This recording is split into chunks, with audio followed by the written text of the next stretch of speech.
and this will be a short chapter. Here we look at scripting. If you want more about scripting, then you should take the intermediate bash that will run in December, I believe. But let's start with a very quick introduction to permissions.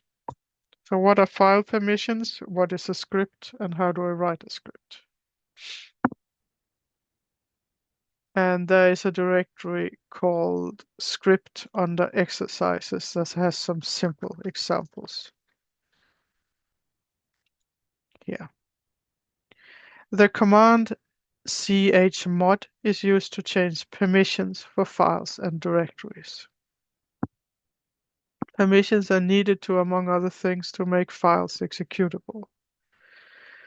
So if you look at an example here, you have a number of permissions shown here in the leftmost column.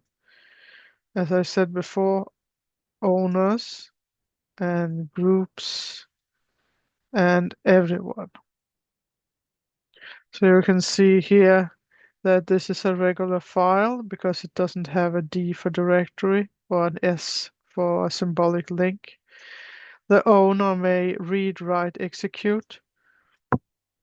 The group may read and execute but not write, and everyone, in fact, may read and execute.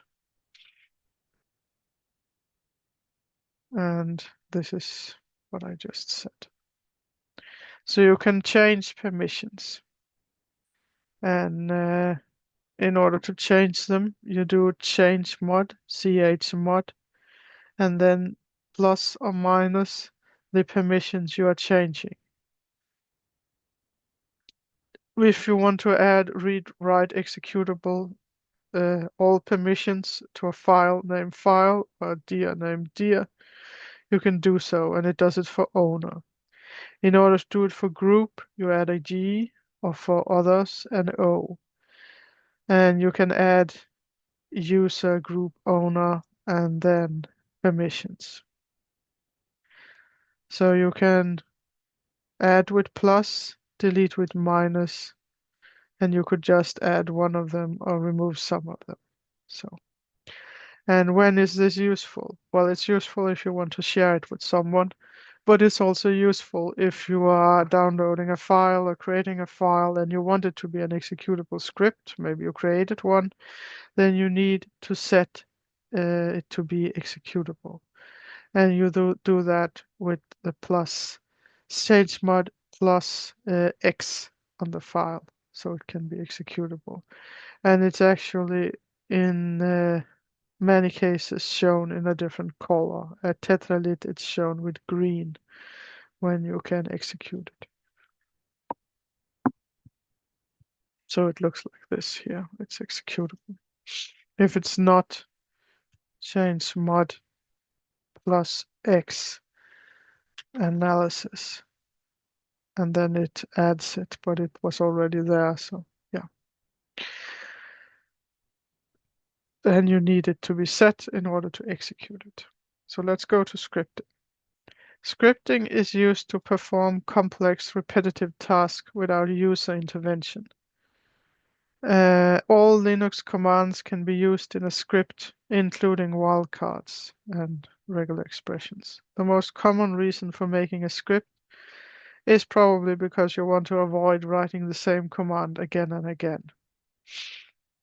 So if what you have is just a one-line command, then alias is more suited for it.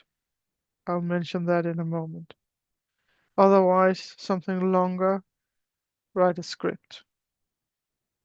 So let's look at these files, analysis.sh, program.sh, and file.dat, which are needed for this example.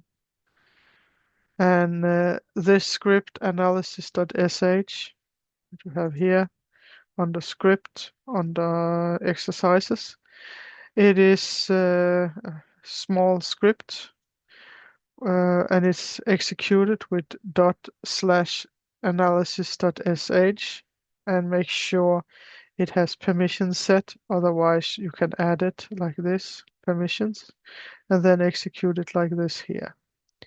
So the first line, it tells the system it should be executed in a bash shell. The program loader is told to run the program /bin/bash as first argument. This part here is called shebang. So the next line, it searches for the string abcd in the file.dat. Then it redirects the output to file_filtered.dat. And then it runs the program.sh with file_filtered.dat as input and throws the output to output.dat. And the program -sh just counts the lines. So let's see how it looks.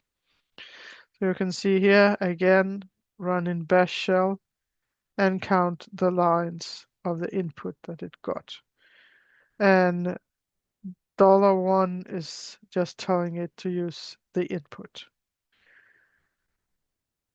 And then it sends the output to output.dat. And I will just run that and see what happens. As you can see, it created file filtered and it also created output.dat. Let's look at output.dat. It says there were 2 lines. So that's a very simple example.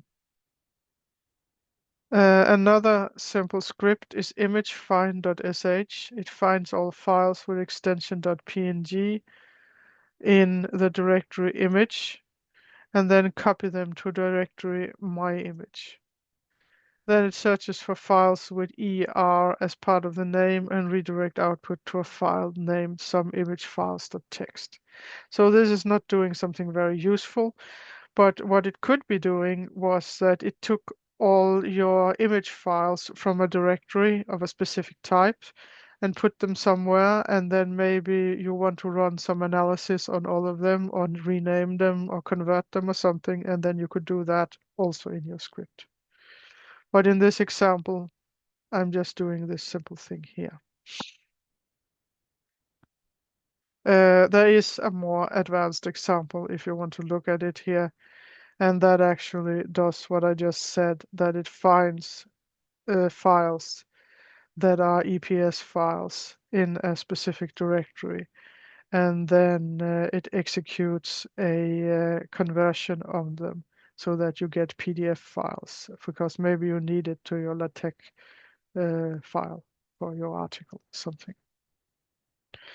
There are some useful bash scripts here, and you can take a look at those. And afterwards here, you can try and run some of these examples here.